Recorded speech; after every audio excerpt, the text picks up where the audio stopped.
Barry, in trying to understand the structure of reality in the universe, we talk about fundamental physics, particles, fields, forces.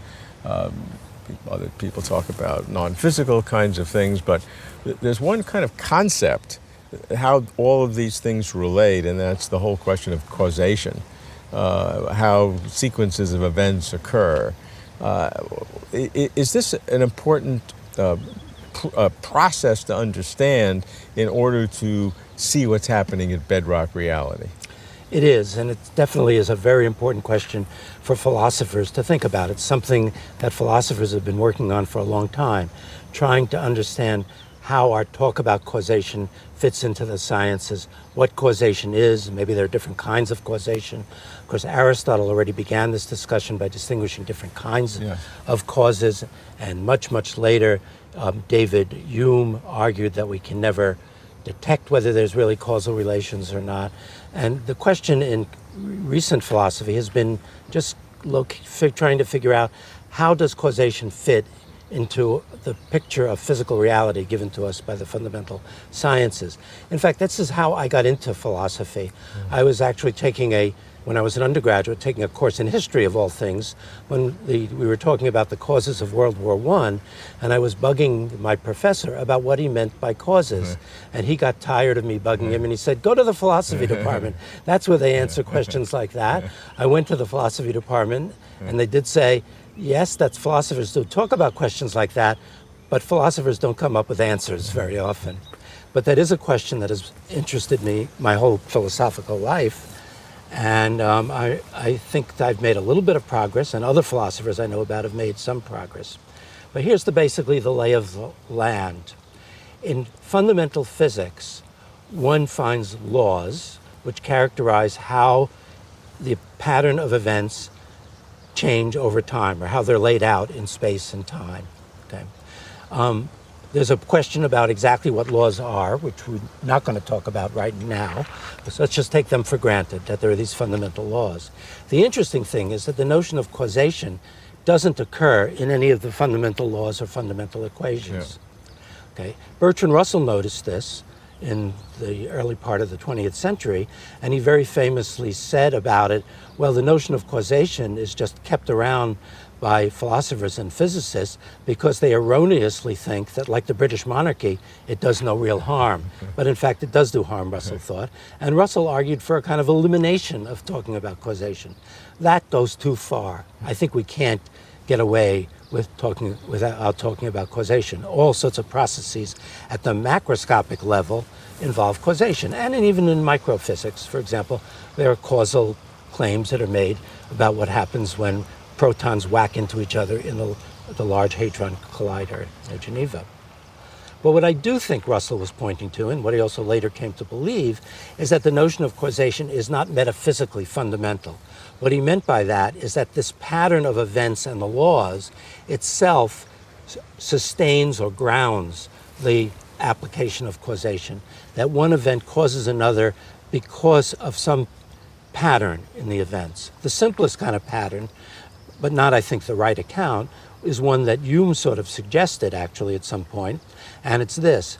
One event, C, causes another event, D. Let's say striking a match causes lighting a match, if it's the case that the pattern, whenever a match is struck, it lights, holds. But that doesn't seem to be right, because sometimes you strike matches and they don't light. So you might make things more complicated. I don't think any of those accounts might end up working. There's another account that the philosopher David Lewis cooked up that connected up causation to what he called counterfactual statements. He said, well, look, on this occasion, the striking of the match caused the lighting of the match, just in case, if on this occasion you had not struck the match, it would not have lit. I think this is closer to being adequate, but of course now the question of what makes these counterfactuals true or false arises, and I think there are other problems with this account. Ultimately, I think the account that's going to work out is one which will explain causation, maybe surprisingly, in terms of probability. I don't think probability is basic or fundamental either. I think probabilities arise because of the patterns of events in space and time. So in that, I'm on the side of sort of Hume in this, but I think that there are laws that describe the probabilistic patterns in events, and that causation comes from these laws. And the laws basically involve the fundamental laws of statistical mechanics. So there is a law of fundamental law of statistical mechanics, or statistical mechanics, a way of thinking about statistical mechanics that derives from Boltzmann and later from Eddington and Feynman and David Albert and Roger Penrose and other physicists. The idea that in the very early part of the universe, the entropy of the universe was very, very tiny, and there's a probability distribution over all the possible microstates that could realize or make true that tiny entropy macrostate at the beginning of the universe. This assignment of probabilities ends up assigning a probability to every trajectory that particles could be on or fields could be on throughout the history of the universe. And because of that, it ends up assigning a probability to every event in the universe, macroscopic events too, if you think that macroscopic events are what they are because of the basic microscopic events. This gigantic scheme has been given a name by David Albert and myself, who have been working on this project to try to show how causation and the direction of time and special science laws and many other things can be fit into basic physics. The name we give this thing is the mentaculus. The term comes from a Coen Brothers film in which it's introduced to make fun of a sort of minor character who spends all of his time scribbling in a book, and when asked what the book is, he says, it's a mentaculus. And when asked more, he says, it's a probability map of the world. Well, that's what this mentaculus is.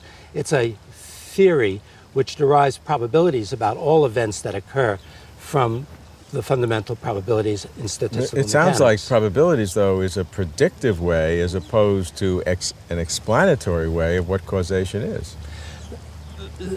That's right. So people, I think that's an insightful remark that you made to me, and it could lead to a long argument, longer than we have.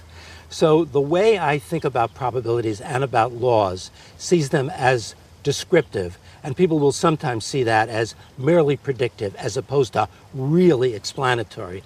But I think this notion of really explanatory actually has a theological origin and actually, in the end of the day, cannot be really made good sense of.